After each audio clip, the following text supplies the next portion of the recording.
I'm going to make a couple minutes remarks for you regarding the RNC update, and then we're going to have lunch. There'll be a couple of videos, some more great speakers, and we're just going to keep things moving forward. So thank you everybody for being here. You are definitely part of making America great to start with, but now keeping America great is the key thing that we're going to do here. Thanks to Norm and the board for a great effort here. It's a lot of work to put on one of these programs, bringing in all these different speakers and keeping things going. So thank you, Norm and the board, for that. How many people here, let's have a quick raise of your hands as your precinct delegates. Precinct delegates, raise your hand. Okay, precinct delegates, make sure you renew, get some friends to renew. You're going to have a big say this year. You got Supreme Court candidates, Attorney General, Secretary of State, you got some candidates here, all the education boards, so make sure you're involved in doing that. So, how many people are excited about having Donald Trump as president? Is that awesome?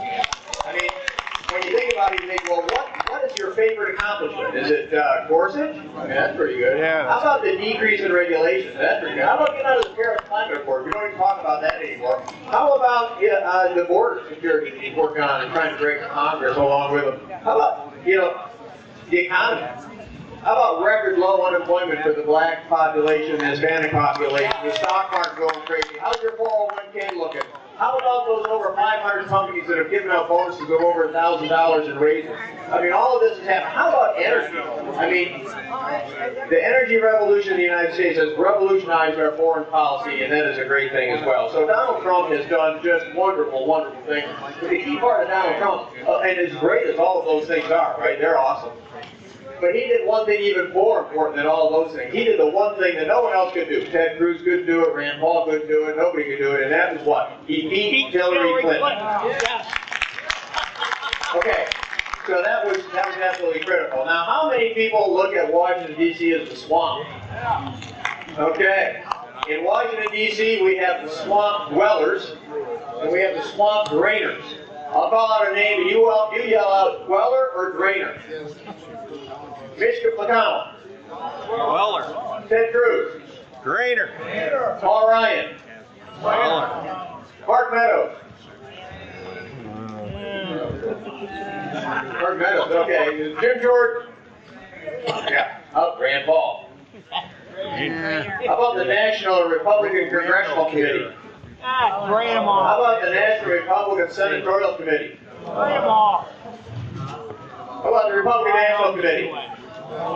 See, that's why I'm making my remarks. The NRCC and the NRSC clearly are dwellers. Their job is to help and pick primary candidates and help those candidates get elected. And we saw that classically in Alabama, didn't we? Where the NRSC spent $40 million to guarantee that a Democrat got elected. Where if they just sat down, did nothing, Hope Brooks unequivocally would be the U.S. Senator in the state of Alabama.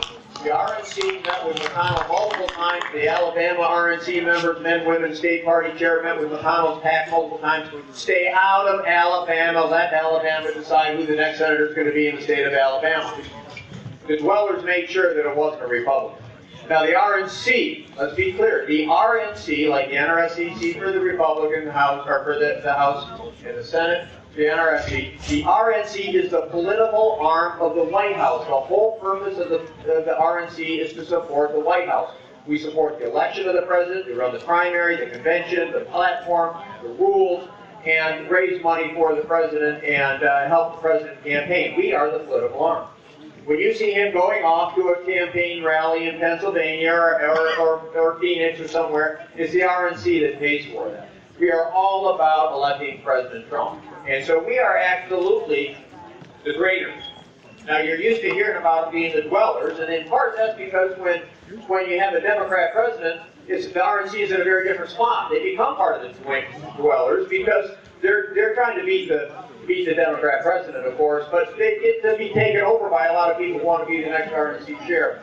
And so the key thing about the RNC is that we're 100% behind Trump. We've had resolutions. People ask all the time, well, why did the RNC tell McConnell to do X? Why did they tell Ron to do what? Because we have no say or control over what McConnell would run. Zero control. We don't vote in their district, right? We don't get involved in any primary elections whatsoever. We don't do anything to raise money for individual candidates. We have zero involvement in the individual candidate game. And so what the RNC does do, other than support the White House, is it's the national ground game organization. We raise the money, we get the data, 30% of the money the RNC raises is spent on data. So we actually passed resolutions calling on the House and the Senate to fulfill their campaign promises, repeal Obamacare, build a wall, strengthen the military, decrease regulations, and we're sitting by as frustrated as you guys. So, data, RNC's data, larger digital footprint than Nike Athletics. Over 30 messages a day out and different messages. We support the state parties. Right now, the RNC is paying for more than 15 full-time people on the ground here in the state of Michigan. By the time the election comes out, we have 50 full-time people in the state of Michigan being paid for by the RNC. Now, when it comes to the RNC and being behind Trump, who picked Ronna to be the chair of the RNC? Trump. The co-chair picked by Trump. Now, the co-chair made a joke at the last RNC meeting. He said, man, if you're the campaign guy for Trump in Ohio, when you win, you get to be the vice chair. But if you win it for Michigan, you get to be the chair. And that's exactly what happened. So, it's Trump that picked Ron to be the chair or forward her. It's Trump that picked the co-chair, Bob Duchek, who was his campaign chair in Ohio, who engineered the defeat of the never-Trumper state party chair in Ohio and helped get a pro-Trumper in there.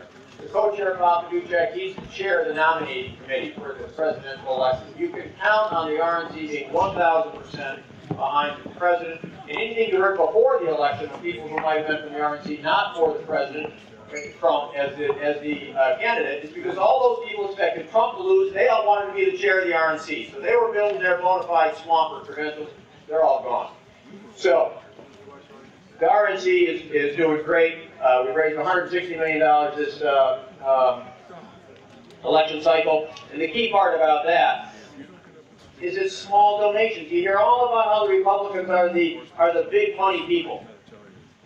We've more than doubled the DNC's total money raised. We've more than doubled the money the DNC has raised in small dollar donations, less than $200. We've broken every record in fundraising, including every record in grassroots money raising, including donations under $200. The average donation is $48. 98% of the donors to the RNC are small donors, less than $200. So it's just been great from that point of view, and so there's just no question about that.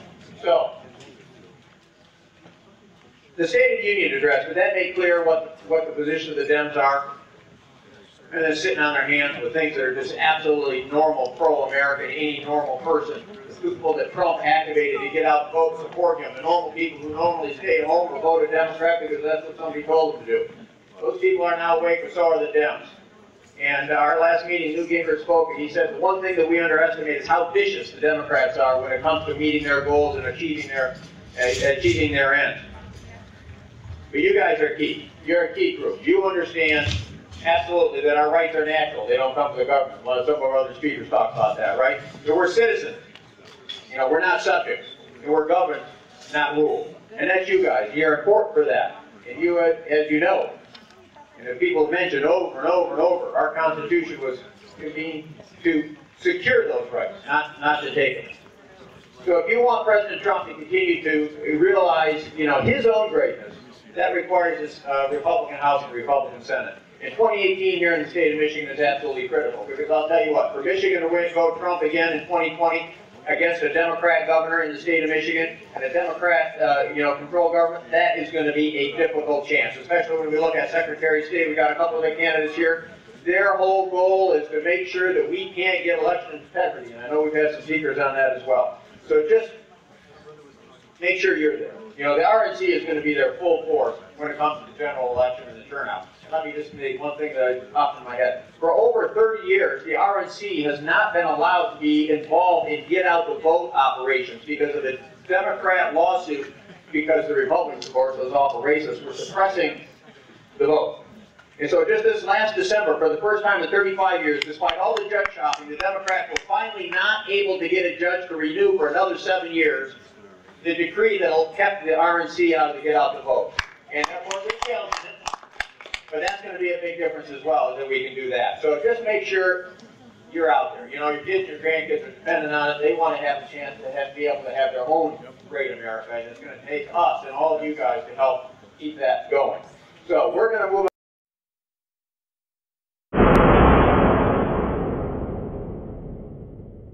Fascinating.